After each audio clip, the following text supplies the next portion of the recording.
नमस्कार हो विश्व को आलोकित करने वाले तीर्थंकर भगवंतों को। नमस्कार हो प्रचंड पुरुषार्थ के बल से श्री तीर्थंकर परमात्मा के मार्ग को हम तक पहुंचाने वाले गुरु भगवंतों को। नमस्कार हो विश्व कल्याण कर अपूर्व गुणों के भंडार श्री जन शासन को, श्री जन शासन को। मैं अर्पिता मेहता, धार, मध्य प्रदेश से। शासन मेरा प्राण था तो नहीं, पर अब है और हमेशा रहेगा। मैंने कोई ऐसे बड़े कार्य तो नहीं किए जन शासन के लिए। सिर्फ एक छोटा सा प्रसंग है जो मेरी ज़िंदगी में मेरे साथ घटित हुआ और मेरी ज़िंदगी में बहुत महत्व रखता है। आज हमारे तीर्थंकर परमात्मा ने हमें ये जनशासन सौंपा है। तीर्थंकर परमात्मा के मार्ग को हम तक पहुंचाने वाले गुरु भगवंतों की रक्षा करना हमारा कर्तव्य है। साधु साध्वी हमारे संघ की धरोहर है, वो हमारे श्री संघ का गौरव है। श्री संघ साधु साध्वी का माता पिता कहलाता है, तो क्या आज सच में श्री संघ उनका कर्तव्य निभा रहा है? मैं जनशासन को इतनी समर्पित नहीं थी, मेरा इतना लगाव भी नहीं था। पर एक बार की बात है, जब पापा रात को मेरे पास आए और मुझे बोले, बेटा कल अपने को विहार में जाना है। अगले दिन सुबह 4:45 बजे मेरे पापा मुझे उठाने आए, बोले चलो बेटा साध्वी जी महाराज साहब को लेने जाना है। ठंड का समय था, नींद भी बहुत आ रही थी, प्रमाद भी हो रहा था। फिर मैंने सोचा चलो चलते हैं। हम तैयार होके वहाँ पहुँचे। 2 महाराज साहब व्हील चेयर पर चल रहे थे और एक पैदल। मैं पैदल चल रहे साध्वी जी भगवान के साथ चल रही थी। हम 8 किलोमीटर का विहार कर मंदिर पहुँचे।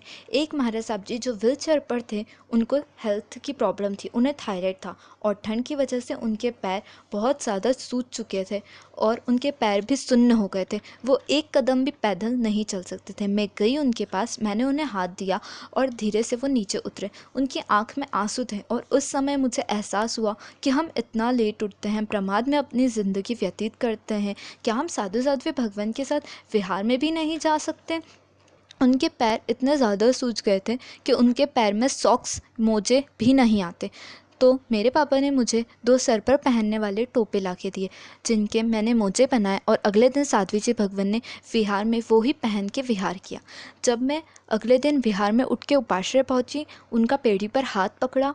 पेड़ी से उतारने के लिए उन्होंने मुझसे कहा कि अर्पिता, जब कल तुम मुझसे फ़र्स्ट टाइम मिली और जब मेरा हाथ पकड़ के व्हील चेयर से उतारा था, तो उसी समय मुझे ऐसा लगा मानो मुझे मेरी बेटी मिल गई हो, मानो मुझे मेरी बेटी मिल गई हो। साध्वी जी की दीक्षा बहुत अल्प आयु 14 वर्ष में हो गई थी।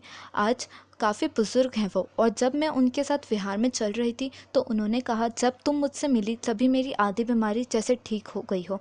मतलब इतना दीक्षा पर्याय हो गया मेरा। लेकिन जब बेटियां विहार में आई यहाँ से, मुझे कभी इससे पहले गुजरात, महाराष्ट्र में बेटियां कभी नहीं मिली, लेकिन यहाँ जो बेटियां ने सेवा दी वो बहुत ही अनुमोदनीय है। यह शब्द साध्वी जी ने मुझे कहे। मुझे लगा ओहो कैसा जन शासन, कितना अद्भुत जन शासन। मैं अभी तक कहाँ सोई रही, प्रमाद में जीती रही। इन शब्दों से मानो मेरी ज़िंदगी बदल गई हो। हम भक्तांबर महातीर्थ पहुँचे शाम में विहार कर। तब साध्वी जी उपाश्रय में थे और मैं बाहर निकली पापा का इंतज़ार कर रही थी। 5 मिनट बाद साध्वी जी भगवान आए, बोले अर्पिता तुम गई नहीं। मैंने अभी छोटे साध्वी जी भगवान को बोला कि अर्पिता होती तो मुझे सीढ़ियाँ चढ़वा देती। इन शब्दों से मुझे संबल मिला, मजबूती मिली कि आगे मुझे और जनशासन के कार्य करना है। अच्छे काम से मेरा तात्पर्य है अब मैं अधिकतम समय साध्वी जी महाराज साहब के विहार में देती रहूँगी। ऐसा मैंने परमात्मा के सामने निश्चय करा। मैंने अपने स्वयं से एक वादा करा, मुझे इस काम में ही आगे बढ़ना है और बालिकाओं को इससे जोड़ना है। बहुत सी बालिकाओं ने मुझे सहयोग दिया और अधिकतम सेवाएं हम साध्वी जी भगवान को दे रहे हैं। मैंने देखा जब बड़े आचार्य या कोई बड़े साधु भगवंत आते हैं तो उनके साथ एक झुंड सा लग जाता है। लेकिन इसके अलावा हज़ारों साध्वी भगवंत ऐसे हैं जो पहली बार किसी नए क्षेत्र में आते हैं तो उन्हें वो सेवाएं नहीं मिल पाती हैं।